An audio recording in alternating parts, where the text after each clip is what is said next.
పేరుకు ప్రజాపాలన కానీ జరుగుతున్నదంతా ప్రజా సమస్యలను పక్కదారి పట్టించే పాలన.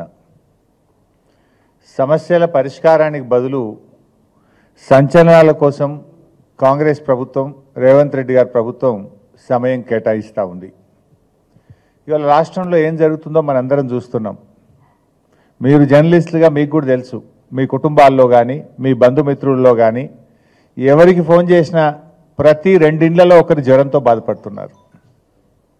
ఈ రాష్ట్రంలో జిల్లాల్లో కానీ గ్రామాల్లో కానీ హైదరాబాద్ నగరంలో కానీ ఇవాళ విష జ్వరాలతో ప్రజలు అల్లాడుతూ ఉంటే ఈ ప్రభుత్వం మాత్రం ప్రత్యర్థుల మీద విషం జిమ్మేటువంటి కార్యక్రమానికి రేవంత్ రెడ్డి గారి ప్రభుత్వం పాల్పడతా ఉంది. రోజు పత్రికల్లో పతాక శీర్షికన వార్తలు వస్తూ ఉన్నాయి.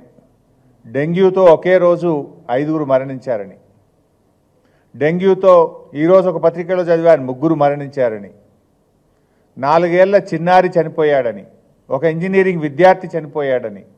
అంటే పిట్టల్లాగా ప్రజలు రాలిపోతూ ఉంటే విషజ్వరాలతో డెంగ్యూ, మలేరియా, చికెన్ గున్యా వ్యాధులతో గజగజలాడిపోతూ ఉంటే ఈ ప్రభుత్వానికి చీమ గుట్టినట్టు కూడా లేదు.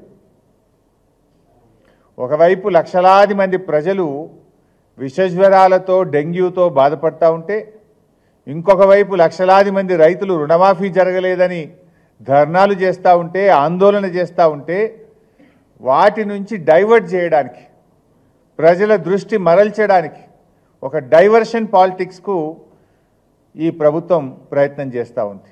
హైడ్రా పేరిట హైడ్రామా నడుపుతూ ఉన్నారు.